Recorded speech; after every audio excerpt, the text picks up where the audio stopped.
Olá, pessoal, eu sou a professora Elisângela Souza e o tema da nossa aula de hoje é primeiros socorros. Muito bem, primeiros socorros. Podemos definir como primeiros socorros o tratamento imediato e provisório ministrado a uma vítima de trauma, doença ou mal súbito, em que o socorrista ele vai procurar manter seus sinais vitais até colocá-los sobre os cuidados médicos, tá? É da maior importância que o profissional que irá prestar os primeiros socorros, ele conheça e saiba colocar em prática o suporte básico da vida, pois saber agir na hora certa pode representar para o acidentado uma diferença significativa entre a vida e a morte. Um bom atendimento prestado à vítima pode minimizar os resultados decorrentes de uma lesão, irá reduzir o sofrimento dela e colocá-la em melhores condições para receber o tratamento definitivo. É muito complexo o assunto do primeiro socorro. Nós vamos tentar aqui trazer para vocês situações que a gente possa mostrar para vocês, principalmente algumas recomendações, né, que a gente tem aí também dos socorristas, né, que são algumas recomendações que nós vamos dar para vocês agora para os socorristas. Então, vamos lá. O que você deve fazer diante de uma vítima? Manter a calma, tá? Evitar pânico e assumir a situação. Antes de qualquer procedimento, você deve avaliar a cena do acidente e observar se ela pode oferecer riscos a você e para quem está lá acidentado, tá? Avisa o resgate. Nós temos aí o SAMU através do telefone 192 e o Corpo de Bombeiros através do número aí 193. E você deve avisá-los a respeito do acidente e a sua localização, em qual rua, praça, avenida, né, que aconteceu o acidente. Os curiosos, as pessoas que aglomeram, aquele monte de gente que vem para ver o acidente, devem ser afastados, porque só atrapalha, tá? Mas, gente, com educação, com calma, afaste, senão as pessoas também começam a ficar muito agitadas, tá? A pessoa que se acidentou, né, ele deve ser mantido afastado dos olhares dos curiosos. As pessoas não são médicas, então o médico tem que chegar pertinho lá. Por quê? Porque dessa forma a gente preserva a integridade física e moral da pessoa, né? Que você não sabe em que condições que ela caiu, se rasgou uma roupa, a gente não está vendo. Quando a gente está acidentado, a gente não sabe o que está acontecendo. Vamos ser cuidados por outras pessoas. Outra coisa importante, saiba que qualquer ferimento ou doença súbita dará origem a uma grande mudança no ritmo da vida de quem se acidentou. Por quê? Porque coloca-o repetidamente em uma situação para a qual ele não estava preparado e foge totalmente do controle dele. As suas reações e comportamentos são diferentes do normal, não permitindo que ele possa avaliar as próprias condições de saúde e as consequências do acidente. Por isso que ele precisa de alguém que ajude nesse momento. Então, gente, socorristas, atue de maneira tranquila e hábil. O acidentado, a pessoa que sofreu acidente, ela vai sentir que está sendo muito bem cuidada e ela não vai entrar em pânico. Isso é muito importante, pois a intranquilidade ela pode piorar muito o estado da pessoa, tá? Então, você que chega lá correndinho, né? Mantenha calma, direitinho.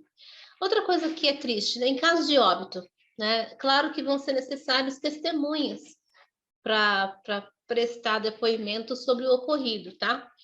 Então, você deve obter a colaboração de outras pessoas, dando ordens claras e concisas. Identificar essas pessoas que vão se encarregar de desviar o trânsito ou construir uma proteção provisória. Porque se for na avenida, por exemplo, vai ter carro passando, então tem que parar ali as pessoas, né, tudo. E uma ótima dica é dar tarefas, tá? Como, por exemplo, contatar o atendimento de emergência, buscar material para auxiliar no atendimento, como talas, gás, avisar a polícia se necessário, mas você já manda, já fala, fulano, liga para emergência, ciclano, pega ali, o pessoal ajuda ali a afastar as pessoas. Quem tiver ali já tem, já é proativo, que já tem aquele ar de socorrista, já faça isso já de uma vez, que já adianta bem o serviço depois que o socorro chegar, né? Quando você chega, né, os socorristas, eles devem utilizar as luvas descartáveis para evitar o contato direto com sangue, né, secreções, excreções ou outros líquidos. Existem diversas doenças que são transmitidas através desse contato, então fique alerta. Tranquilizar a pessoa que sofreu o acidente, gente. Tranquiliza a pessoa. Em todo atendimento, a pessoa que se acidentou, consciente, comunicar o que será feito antes de executar, para que você possa transmitir confiança. Assim você evita o medo e a ansiedade, né? Vou contar para vocês aqui rapidamente. Meu esposo sofreu um acidente aqui na avenida. Ele estava no meio-fio com a bicicleta, levando a minha filha, né? Sentadinha ali ele estava empurrando. Veio um caminhão, bateu no lado esquerdo dele, quebrou todo o lado esquerdo dele. Levou ponto na cabeça, quebrou o fêmur, quebrou o braço em 3 lugares, quebrou o pé. Foi uma batida terrível. Então o braço dele foi parar nas costas. Tá doendo em vocês, né? Porque em mim doeu também. Eu não estava nesse dia junto, estava em casa. E aí chegou o corpo de bombeiros, chegou lá o SAMU, foram atender e o corpo de bombeiros falou assim, olha, tá quebrado, né? Precisa colocar no lugar. Aí o cara do bombeiro falou assim para ele, olha, eu vou colocar no 3, tá? Aí ele, 1, 2, no 2 ele colocou o osso no lugar. Meu esposo falou que viu estrela na hora. Aí ele falou, você não falou que era no 3? Aí o bombeiro falou, se eu falasse que chega no 3, você fica esperando. Então já coloquei. Teu braço já está no lugar, perna já está no lugar. Então, olha só como os primeiros socorros, eles são, assim, primordiais, e principalmente para de quem é a competência, né, fazer isso, né? Chegaram muito rápidos, né, para ajudá-lo. Hoje ele tem pino no braço, tem pino no fêmur, quebrou o pé em 6 lugares, mas está bem, graças a Deus. Isso foi em alguns anos atrás, uns 9 anos atrás isso aconteceu. Só abrir esse parênteses para vocês verem que quando a gente tem pessoas que vão lá para ajudar e ajudam mesmo, a gente consegue ver no futuro depois, né, que a gente, é claro, a gente não fica perfeito, porque a gente mexeu numa estrutura óssea, né, teve que emendar, colar ali, né, com o ferro ali e tal, né, mas tudo bem, tá lá, tá saudável, graças a Deus. Bom, vamos lá. Quando a causa da lesão for um choque violento, queda de altura, por exemplo, deve-se presumir a existência da lesão interna, tá bom? Então, as vítimas de trauma, elas requerem técnicas específicas de manipulação, pois qualquer movimento errado pode piorar o estado da pessoa, tá? Então, o que a gente recomenda? Que as vítimas de trauma, elas não sejam manuseadas até a chegada do atendimento emergencial, como aconteceu com meu esposo. Ele ficou quietinho lá no chão, estirado com o braço para trás, só quando chegou o socorro que mexeram nele. Acidentados presos em ferragens também só devem ser retirados pela equipe de atendimento emergencial. Por quê? Porque ele sabe onde pode mexer. O nosso corpo, pessoal, ele é muito frágil diante de uma batida, né? De ficar preso nas ferragens, é muito frágil. E quem estuda isso sabe quais são os pontos que podem mexer ali para não ter mais nenhuma lesão grave, tá? No caso do acidentado, ele tiver sede, não ofereça líquidos para beber. Apenas molhe sua boca com gaze ou algodão umedecido, tá bom? Cobrir o acidentado para conservar o corpo quente e protegê-lo do frio, chuva ou outras intempéries. Eu lembro que meu esposo, quando eu cheguei lá no hospital, ele estava envolto em papel alumínio, né? Porque o papel alumínio esquenta, eu nem sabia disso, gente. Para mim ele estava passando frio, mas não era, ele estava tremendo mesmo por causa do sangue, né? Estava circulando ali. Bom, mas tudo bem. Em locais onde não haja ambulância, o acidentado só poderá ser transportado após ser avaliado, estabilizado e imobilizado adequadamente. Pessoal, evite movimentos desnecessários. Só retire o acidentado do local do acidente se esse local causar risco de vida para ele ou para o socorrista. Exemplos: risco de explosão, ou uma estrada perigosa onde não haja sinalização, não tem como sinalizar, isso também, tá bom? E uma observação que eu vou deixar para vocês aqui que é muito importante: em hipótese alguma, ponha sua própria vida em risco, ok? E como sempre, a gente vai lá para um vídeo para a gente consolidar essas recomendações a você, socorrista, que faz o seu trabalho excelentemente, brilhantemente nas nossas ruas, avenidas, nas nossas cidades, nos nossos estados e no nosso país. Bora pro vídeo? Bora pro vídeo. Na aula sobre noções de primeiros socorros, você viu que pode ajudar a salvar vidas no trânsito. Os primeiros socorros reúnem uma série de ações para o socorro imediato a uma vítima de acidente, enquanto aguarda a chegada do socorro médico. É importante salientar que o condutor envolvido no acidente com vítima que deixa de prestar socorro comete crime de omissão de socorro, com pena de detenção de 6 meses a 1 ano, infração gravíssima de 7 pontos na CNH. Deverá pagar 5 vezes o valor da multa. Terá o seu direito de dirigir suspenso e sua CNH recolhida.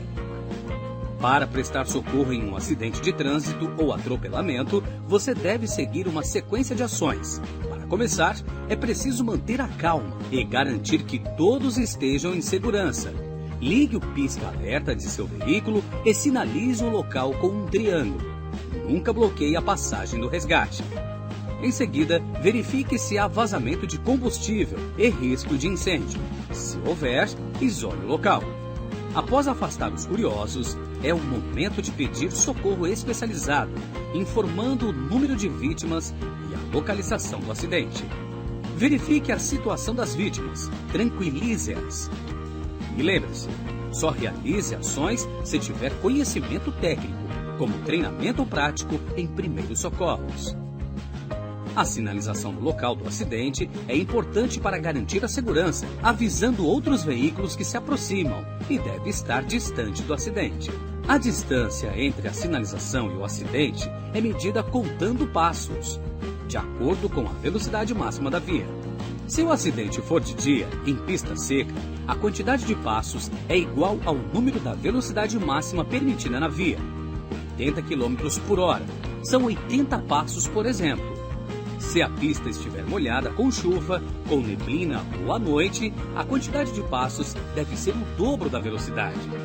Se houver uma curva ou elevação, recomece a contar os passos do zero. Para sinalizar, você pode usar galhos e o triângulo. Pessoas também podem sinalizar o local, agitando roupas coloridas, desde que estejam em segurança, na lateral da pista, antes do local e de frente ao fluxo do veículo. Na via de mão dupla, lembre-se de sinalizar o local nos 2 sentidos de direção. Esteja preparado para não agravar a situação. Muitas vezes, você não pode remover a vítima da pista, mas deve mantê-la em segurança. Por isso, sinalize o local para que os outros carros desviem. Evite também o contato com secreções ou sangue. Coloque o volante e rodas virados para fora da via ao estacionar perto do local. Não fume. Desligue o motor do veículo e reúna os extintores que tiver ao alcance. É importante saber usar o extintor para conter o fogo em caso de princípio de incêndio, na ausência da equipe especialista. O extintor mais comum é o tipo ABC. Manuseie-o como um spray de tinta, sempre na vertical, direcionando o jato para a base das chamas. Chamar o socorro especializado é um passo importante. Fale sempre com calma e informe a localização, o tipo de acidente, o número e a situação das vítimas e quantos veículos estão envolvidos. E quem você deve chamar? Você pode ligar 192 para chamar o SAMU, que atende vítimas de acidentes de trânsito ou também pessoas que passam mal na via. Para chamar os bombeiros, ligue 193. Ligue para a Polícia Militar no 190 em acidente nas cidades. E para a Polícia Rodoviária Federal no 191, em acidente nas rodovias ou estradas. Enquanto o socorro não vem, seja solidário com a vítima de acidente. Proteja contra o frio, sol e chuva. Converse com ela, acalmando-a e mantendo-a informada sobre o que está acontecendo. Faça também perguntas que ajudem a identificar dores ou confusão mental. Oriente as vítimas a aguardarem sentadas, em local seguro, mesmo as que conseguem se movimentar. Analise as condições gerais da vítima, verificando se há risco de morte. Verifique a pulsação, a respiração e os batimentos cardíacos da vítima. O melhor local para verificar a pulsação de um adulto é no pescoço. Em seguida, veja se a vítima respira, observando os movimentos do peito e colocando o seu ouvido e sua mão próximo da boca e do nariz. Se as vias aéreas, boca e nariz estiverem fechadas, tente desobstruí-las, sem movimentar a cabeça, evitando lesões na coluna. Se a vítima estiver inconsciente e sem batimentos cardíacos, ela está apresentando sinais de uma parada cardiorrespiratória. Nesse caso, a equipe de socorro fará a massagem cardíaca. Depois dessa primeira análise, verifique se há hemorragias, queimaduras ou fraturas. Se houver hemorragia interna, vítima terá inchaço, lábios pálidos, agitação, suor excessivo, pele escura e áspera. Procure socorro médico imediatamente. Quando a pele se rompe, há hemorragia externa. Em caso de sangramentos externos, siga os passos. Use sempre luva para se proteger. Eleve os braços e pernas da vítima. Se não houver suspeita de fratura, faça compressa com gaze ou pano limpo. Se encharcar de sangue, coloque outra por cima. Faça bandagem e aguarde um socorro especializado. Em grandes sangramentos, pressione os pontos arteriais. Se houver queimaduras, afaste a fonte de calor, retire objetos que apertam, lave com água corrente e aguarde atendimento especializado. Observe se existe alguma fratura. Nas fraturas fechadas, o osso quebra, mas não há o rompimento da pele. Nas abertas ou expostas, o osso quebra e rompe a pele, gerando dor, inchaço, deformação e sangramento. Nesse caso, evite que a vítima se movimente e não tente colocar o osso no lugar.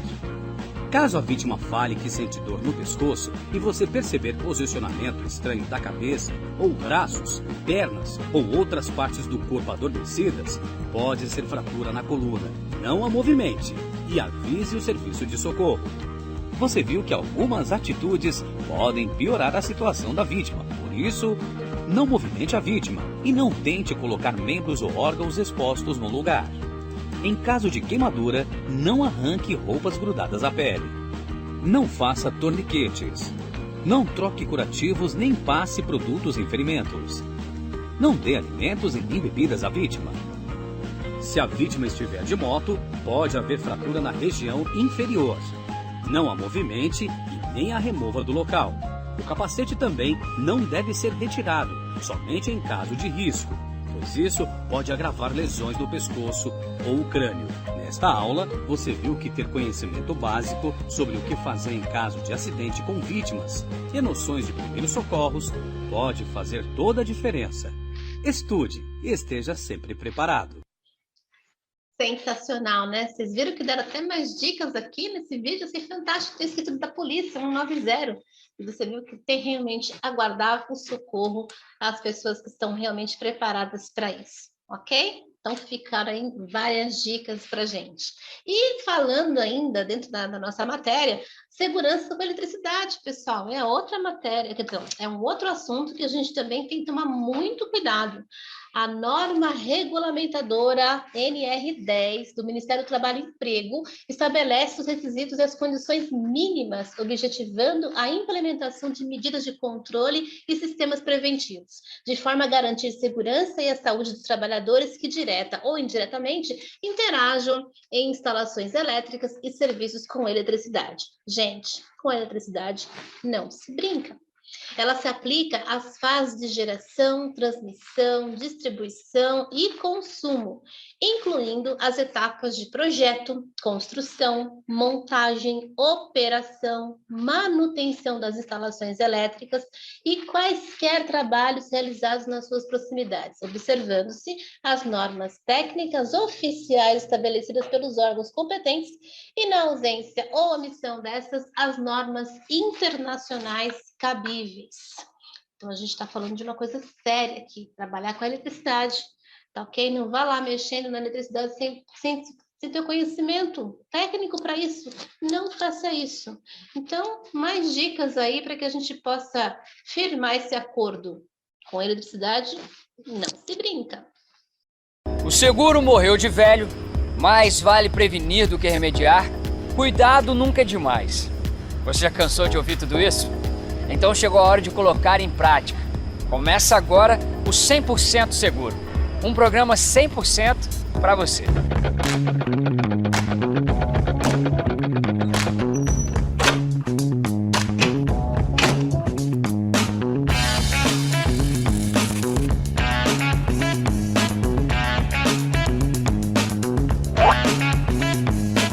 Hoje nós vamos conhecer a norma regulamentadora número 10 do Ministério do Trabalho e Emprego. Ela fala sobre segurança em instalações de serviços em eletricidade. Anota aí as orientações e medidas de socorro e os trabalhos de manutenção. Ambientes com eletricidade têm dados para lá de chocantes. E os acidentes acontecem muitas vezes por falta de atenção.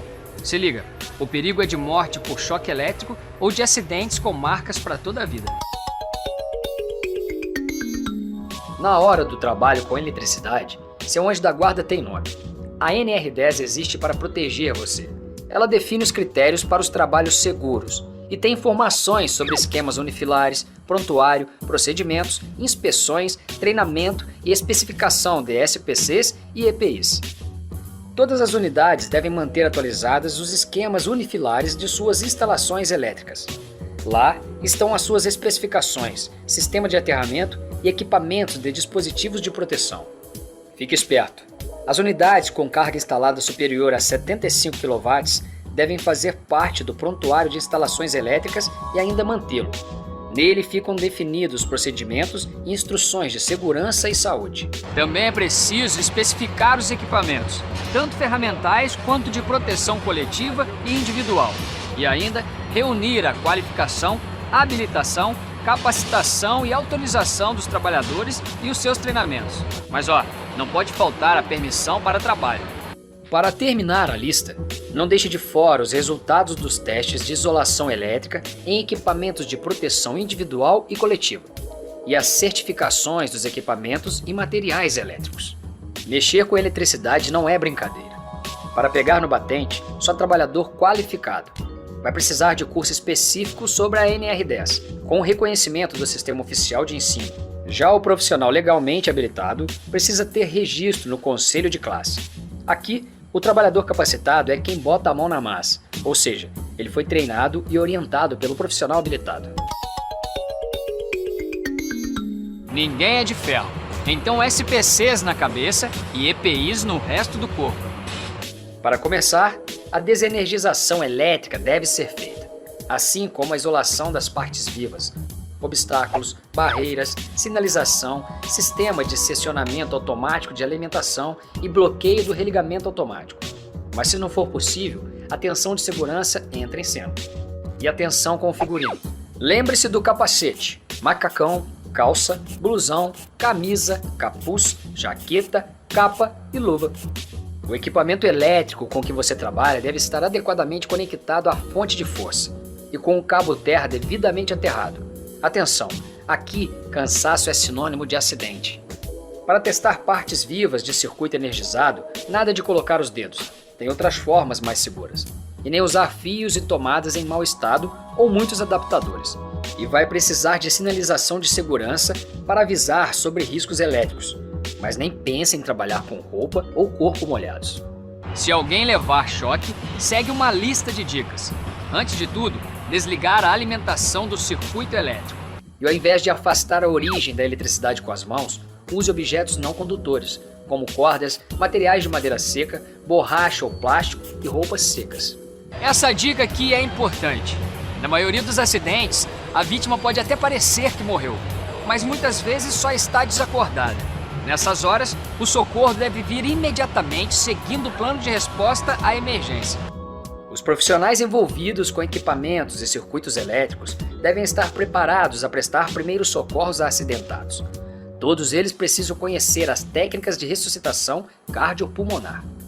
Em circuitos não energizados, disjuntores devem ser abertos e retirados por quem executa o serviço e quem emite a PD. E lembre-se de colar adesivos de advertência com o motivo do seccionamento do circuito. E também fazer teste para verificar a existência de carga eletrostática. Já em circuitos energizados, nada de trabalho com tensão superior a 500 volts, a não ser testes de carga com instrumentos especiais. E sem vacilar para mexer com tensões inferiores a 500 volts. Utilize só ferramentas com isolamento apropriado em locais secos.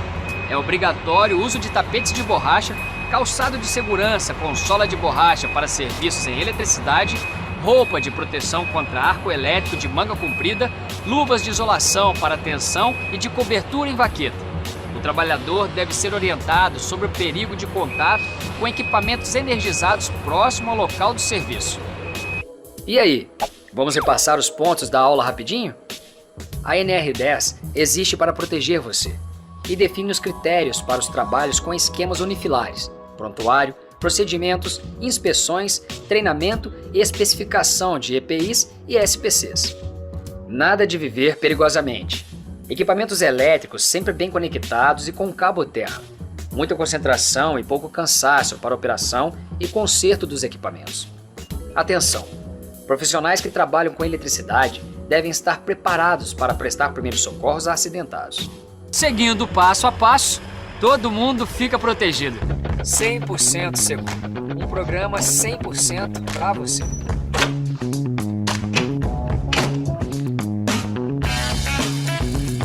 Dicas importantíssimas, né, pessoal, sobre eletricidade. Também concordo com ele aí, que nós temos que seguir as regras, sim. Não vamos aí saindo, ligando tudo, ou tentando fazer, ou puxar um fio aqui. Nada de gambiarra, como o pessoal fala popularmente, tá? E as medidas de proteção coletiva e individual? Em todos os serviços executados, instalações elétricas devem ser previstas e adotadas prioritariamente medidas de proteção coletiva aplicáveis mediante procedimentos às atividades a serem desenvolvidas de forma a garantir a segurança e a saúde dos trabalhadores, tá?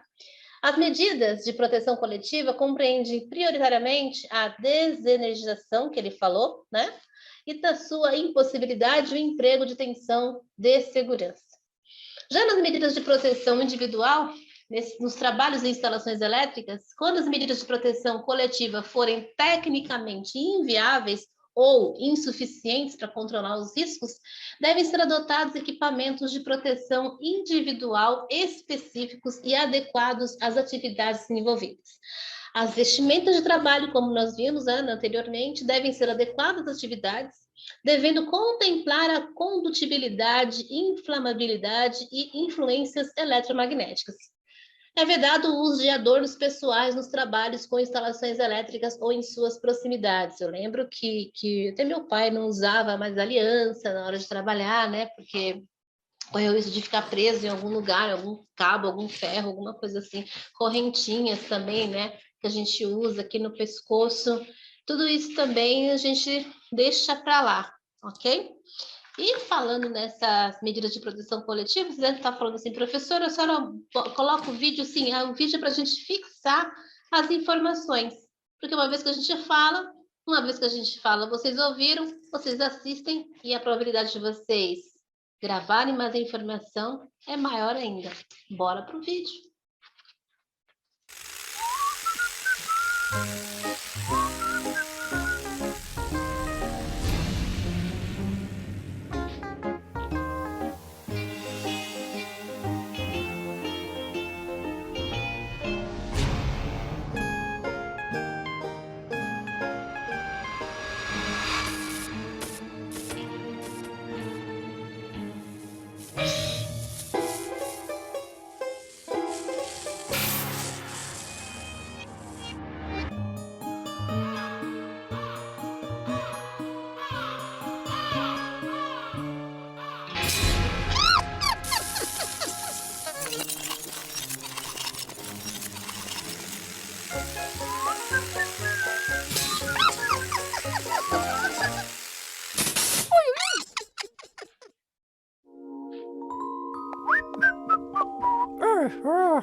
Eu gosto demais desse vídeo, desse pessoal, porque, gente, é engraçado e ao mesmo tempo é muito viável para o nosso dia a dia, né? Olha só quantas situações que ele trouxe aqui. Tudo bem, veio uma só palavra, mas deu para vocês aí se situarem e agora começar a prestar um pouco mais de atenção, né? Com certeza. Por quê? Porque a gente vai ter situações que a gente vai precisar de ter emergência, né? Situações de emergência. Então, gente, as ações de emergência que envolvem as instalações ou serviços com eletricidade devem constar do plano de emergência da empresa.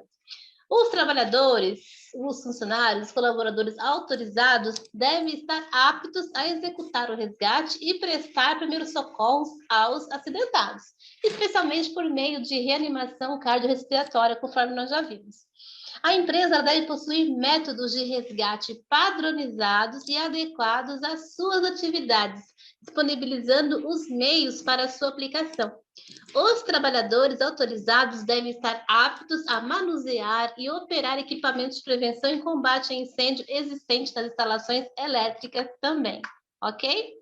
E é claro que eu não vou deixar de mostrar para vocês algumas situações de emergência, né? Para que vocês possam já também entender o que pode, o que não que pode, o que deve e o que não deve ser feito. Bora pro vídeo? Bora pro vídeo. Como lidar com uma situação de emergência em 5 etapas? Olá, seja bem-vindo a mais um vídeo aqui do nosso canal. Se você não é inscrito, aproveite e já se inscreva. Deixe o seu gostei e o seu comentário aqui abaixo do vídeo. Hoje nós vamos falar de como você pode lidar com uma situação de emergência em apenas 5 etapas. Se ocorrer uma situação de emergência, quase sempre os espectadores não sabem como lidar com isso ou como dar uma mão. Este é um breve vídeo para que você possa entender as 5 principais etapas para garantir uma ajuda concreta, mesmo que você não seja um paramédico. A ideia é dar indicações breves e simples sobre como lidar com uma situação de emergência enquanto aguardam a ambulância. Primeiro, Determine se você pode fazer algo para ajudar. A coisa mais importante que você pode fazer é manter a calma e manter o controle da situação. Às vezes, não há nada que os espectadores possam fazer e tudo bem.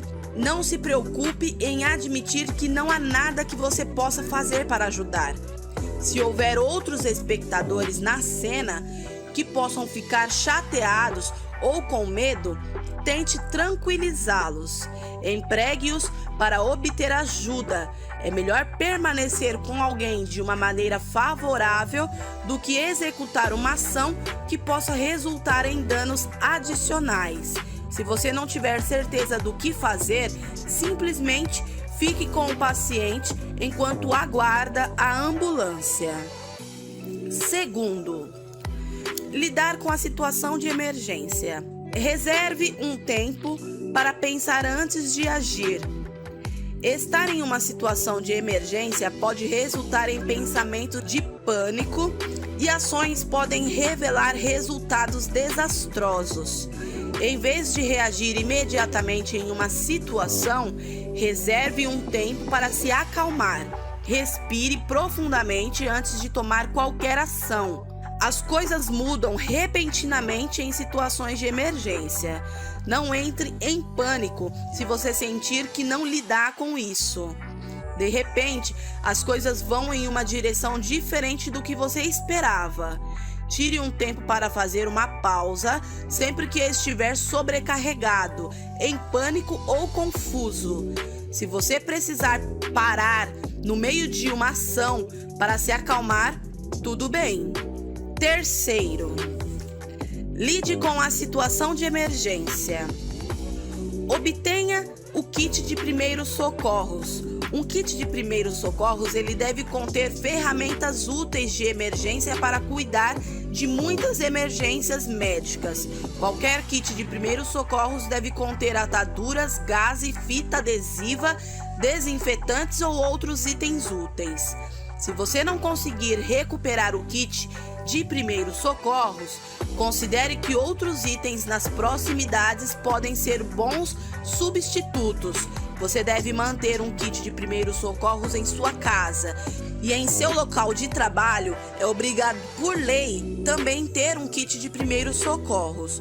Um bom kit, ele também deve ter um cobertor de espaço, que é uma peça leve de material especial destinado a conservar o calor do corpo. Quarto, faça a pessoa ferida perguntas básicas. É importante entender o estado mental do paciente para entender melhor o tipo de lesão. Se a pessoa parecer confusa com as perguntas ou fornecer a resposta errada, isso poderá sugerir ferimentos adicionais ao físico. Se você não tiver certeza se a vítima está inconsciente, toque no ombro deles, grite ou pergunte alto: "Você está bem?" As perguntas que você deve fazer incluem: qual é o seu nome? Qual é a data de hoje? Quantos anos você tem?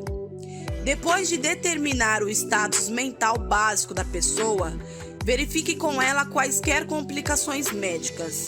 Pergunte-lhe se eles têm uma pulseira de alerta médico ou outra identificação médica. Evite mover uma pessoa ferida. Se alguém tem no pescoço uma lesão, pode resultar em ferimentos na coluna. Sempre ligue para os serviços de emergência se alguém tiver uma lesão no pescoço e não puder se mover. Se a pessoa não puder andar devido à lesão nas pernas ou nos pés, você pode ajudar a movê-la segurando-a nos ombros. Se a pessoa tiver medo de deixar uma situação perigosa, responda com segurança. 5. Lidar com a situação de emergência.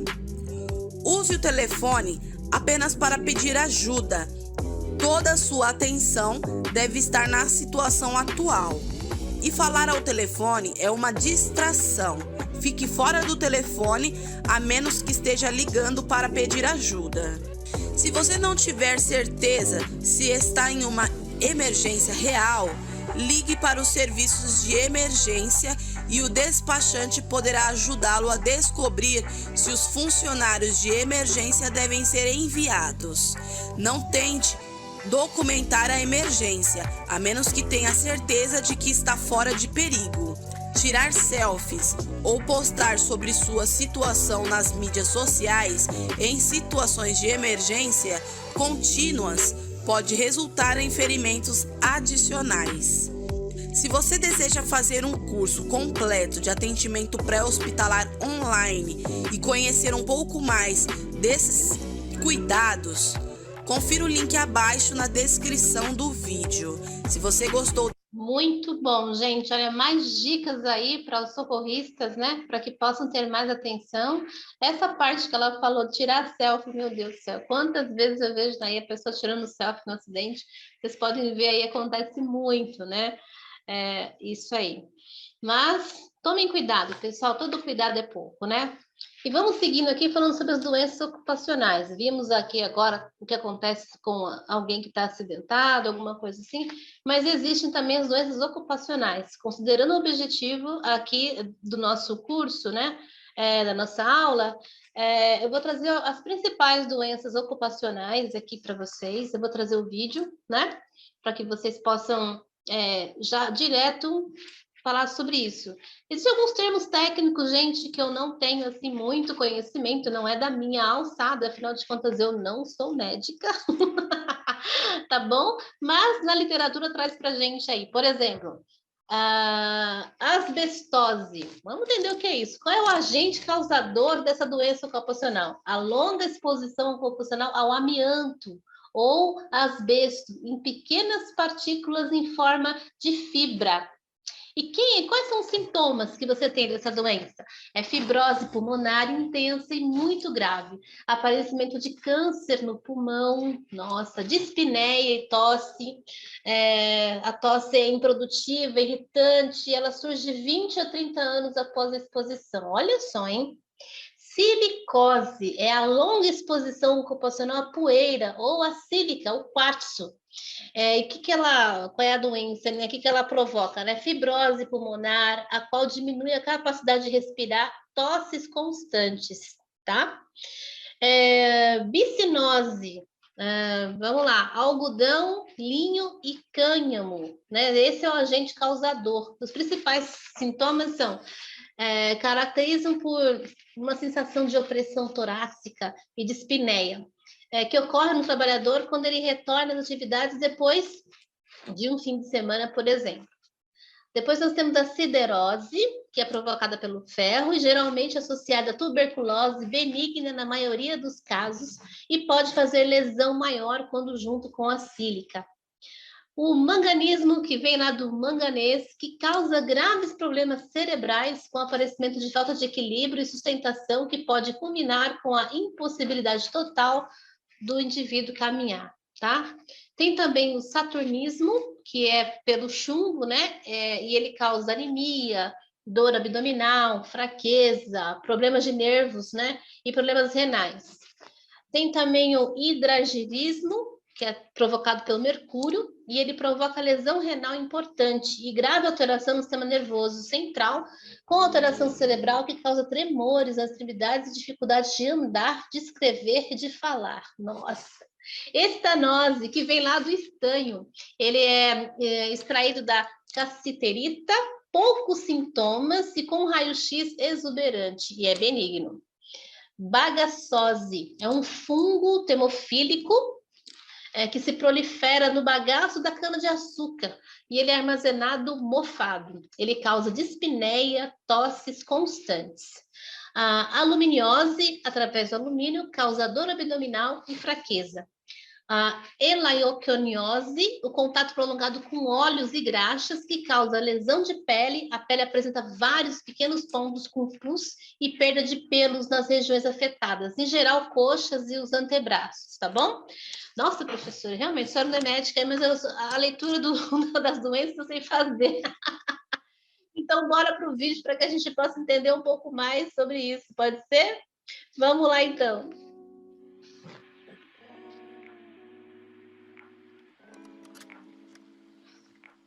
Oi pessoal, tudo bem? Eu sou o Dr. Marcelo, Hoje vim falar para vocês um pouquinho sobre doenças ocupacionais e as mais comuns dessas doenças ocupacionais que hoje em dia têm acometido aí os trabalhadores brasileiros. E a gente tem visto muito comumente aí as doenças que mais acometem os afastamentos do trabalhador. Então, as doenças que mais causam afastamentos do trabalho, absenteísmo, e isso que onera talvez as empresas lá na frente. Então, por isso, vou citar aí essas doenças mais comuns e algumas maneiras de tentar aí preveni-las, para que não haja essa perda do funcionário por um período que pode ser pequeno ou grande, dependendo da doença. As doenças mais comuns hoje em dia são doenças psicossociais. As doenças psicossociais como depressão, síndrome do pânico, síndrome de burnout. Essas doenças, inclusive, hoje em dia, no Covid, que tem aumentado bastante. E são doenças que, às vezes, por dificuldades na relação trabalhista, na relação com os funcionários, podem aumentar. Então, temos que tomar prevenção sobre isso, fazer medidas preventivas contra essas doenças que são, às vezes, difíceis de detecção. Então, temos também as doenças osteomusculares, problemas de coluna, doenças do ombro, cotovelo, punho. Então, as doenças osteomusculares também são aí muito comuns de causar afastamento nos funcionários. Às vezes por postura inadequada, então medidas simples podem fazer com que esses funcionários diminuam a chance de ter afastamentos ou doenças como essa, que vão tirar esse funcionário do emprego, aí, da função, por algum motivo, e que deixará a empresa também onera a empresa nesse período, né, que ele fica afastado. Então, medidas preventivas como ginástica laboral, orientações quanto à postura e orientações quanto a ginásticas laborais, informações quanto ao fortalecimento de musculatura, para poder aí ajudar a prevenção. Outras doenças comuns também são a perda auditiva, que pode ser a perda auditiva parcial, total ou até mesmo temporária. E essa perda auditiva, ela geralmente é por falta de informação, a pessoa que não usa o aparelho, o equipamento de proteção ou o controle da empresa, então precisa ter aí o controle do EPI desse funcionário, ele precisa ser verificado, os exames periódicos para a gente ver aí a audição desse funcionário normalmente. Esses controles também vão ajudar a diminuição dessas doenças lá na frente. Temos também asmas ocupacionais, então a asma ocupacional, que também pode ser causada aí por poeiras, né? Então as pessoas que trabalham em marcenarias, obras, ou que trabalham com algum tipo de produto que pode causar uma alergia no pulmão, causaria aí talvez essa asma ocupacional. Então a gente poderia tomar algumas medidas, sabendo o ambiente de trabalho do funcionário, tomar essas medidas preventivas. Então o uso do equipamento de proteção individual, o controle desses funcionários, a informação a esses funcionários, para que eles tenham aí menos chance de ter essas doenças a serem desenvolvidas. Outras doenças também, dermatose ocupacional, então aquele funcionário que mexe com produto químico, que mexe com poeiras, com cimento ou com outros tipos de produtos, eles devem, além de usar o protetor, né, o equipamento de proteção individual, eles também devem ser orientados quanto a isso, para que não haja também esse tipo de doença lá na frente, que é uma doença aí considerada possivelmente ocupacional. Então, essas doenças, elas são as mais comuns aí, né? Geralmente a que a gente tem visto com maior frequência e que causam afastamentos pelo INSS ou afastamentos de menos de 15 dias e que isso vai fazer com que onere a empresa, né? Então vai tirar o funcionário da empresa por um período e o trabalho desse funcionário vai ficar aí por conta da empresa. Então a empresa vai ter que colocar outro funcionário, vai ter um custo maior. Então por isso as melhores práticas para que a gente faça a melhor saúde ocupacional para os funcionários seria a prevenção dessas doenças, prevenção geral e o controle. Então, os exames periódicos devem ser feitos periodicamente, naquele momento adequado.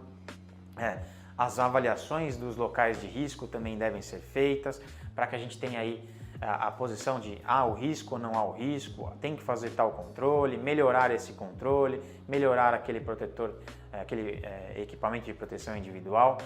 Todas essas avaliações do local de trabalho e avaliação médica devem ser feitas para que não haja o risco de esses funcionários desenvolverem essas doenças e onerar a empresa, terem problemas de saúde. Tudo bem? É isso aí, várias dicas novamente, né? Várias dicas novamente aí para a gente poder ter consciência do que a gente pode e o que não pode fazer. Ok, pessoal? De novo, né? Tá indo para o final? Estamos indo para o final, sim, depois dessa aula fantástica aqui, né? Sobre os riscos, os primeiros socorros, a gente está aí já indo para o final. Bom, vamos lá, gente. A gente sempre termina a nossa aula com uma frase. Hoje eu trouxe a frase de Francimar Carvalho. Verdadeiros heróis não são aqueles que salvam vidas, mas aqueles que conseguem salvar vidas arriscando a sua. Olha, fantástico. Pessoal, gratidão a todos. Sou a professora Elisângela Souza. Pessoal, este foi o conteúdo deste vídeo e vamos lá. Até a próxima. Tchau, pessoal.